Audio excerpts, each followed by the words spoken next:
Kembali dalam Metro Siang, pemirsa, salah satu juga sorotan yang kami hadirkan di kali ini adalah usulan pencabutan larangan TNI berbisnis dalam draft revisi Undang-Undang TNI memicu polemik. Publik khawatir TNI menjadi tidak profesional, sementara itu TNI mengatakan bisnis bisa dilakukan dengan syarat tidak menyalahgunakan kekuatan.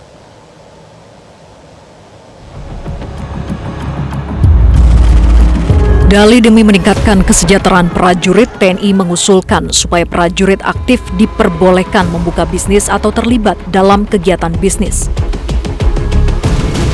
Kepala Staf TNI Angkatan Darat Jenderal Maruli Simanjuntak mengatakan ada tentara yang memerlukan usaha sampingan. Jenderal Maruli mencontohkan prajurit TNI membuka warung atau jadi agen legal. Tapi Maruli menegaskan tetap ada syaratnya. Jadi kalau kita berbisnis, kata-kata bisnis itu bagaimana? Kalau misalnya kita buka warung, ya apa berbisnis tuh? Ya kan? Kalau misalnya jual beli apa misalnya motor atau apa, ya kalau dia belinya benar tidak mempergunakan itu ya.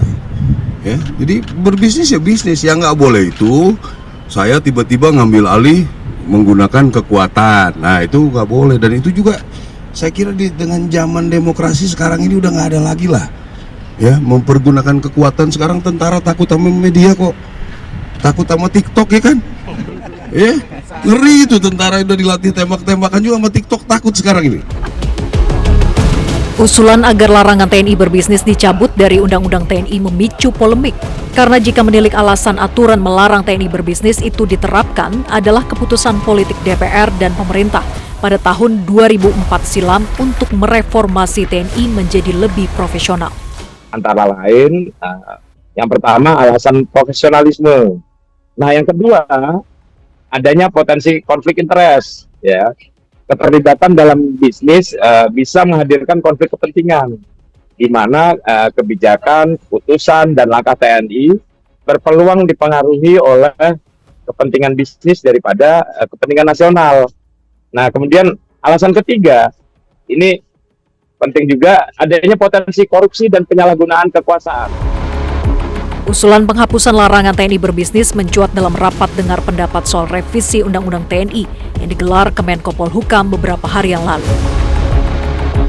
Menyoal kritik terhadap usulan ini, TNI menjawab yang harusnya dilarang adalah institusi TNI berbisnis dan bukan melarang prajurit yang terlibat dalam bisnis. Nggak usah terlalu diini-iniin lah, udah nggak, kita ini kan semakin baik hukumnya, ya semakin baik semua hukumnya, nggak bisa lagi sewenang-wenang boro-boro ini, ya kan tahu sendiri rekan-rekan media, kasus-kasus 10 tahun aja bisa terungkap lagi, ya pikir saya berani jadi kasat, makin penakut sekarang ini jadi kasat. Menko Polhukam Hadi Cahyanto dikutip dari Antara mengatakan usulan penghapusan larangan bisnis masih dipertimbangkan. Karena itu Komisi 1 DPR RI pun mengaku hingga pekan ini belum ada draft revisi menyangkut penghapusan larangan TNI berbisnis. Tim Liputan Metro TV.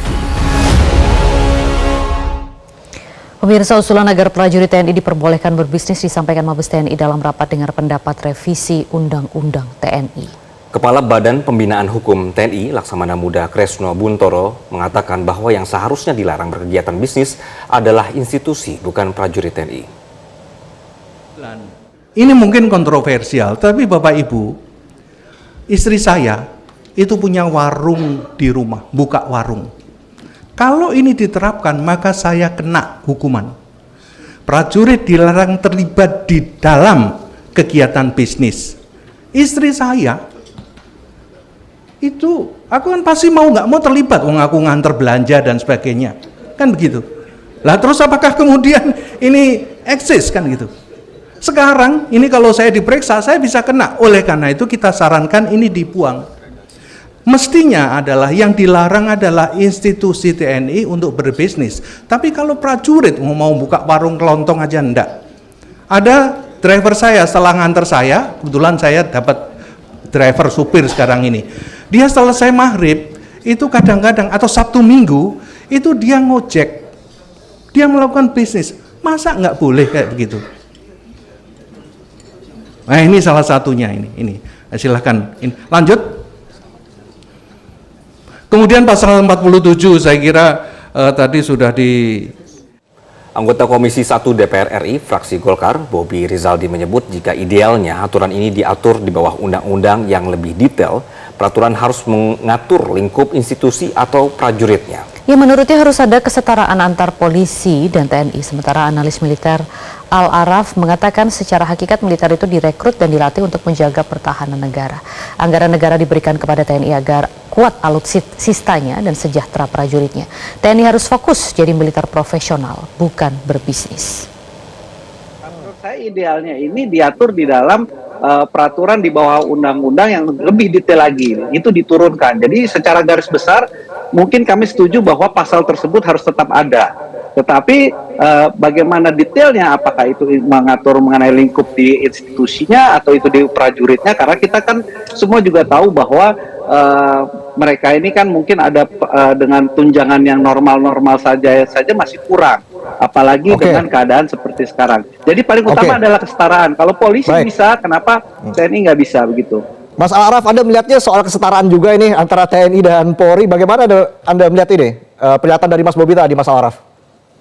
Begini, Mas Bobi ini setiap tahun bahas anggaran pertahanan, ngasih duit 140-130 triliun untuk militer, untuk TNI.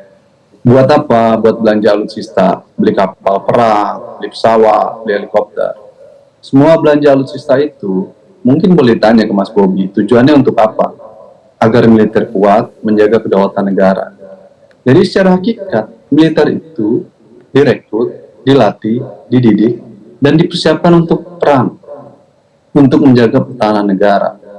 Oleh karenanya, masyarakat melalui pajaknya memberikan melalui anggaran negara, supaya mereka kuat alutsistanya, supaya mereka sejahtera. Supaya apa? Supaya mereka fokus, Mas, untuk menjadi prajurit yang profesional, untuk menjadi tentara yang profesional. Nah, semua teori yang menjelaskan tentang fungsi dan tugas militer telah menyebutkan bahwa tentara yang profesional itu adalah tentara yang hanya fokus untuk menjalankan fungsi pertahanan negara menghadapi ancaman perang. Jelajahi cara baru mendapatkan informasi. Download Metro TV Extend sekarang.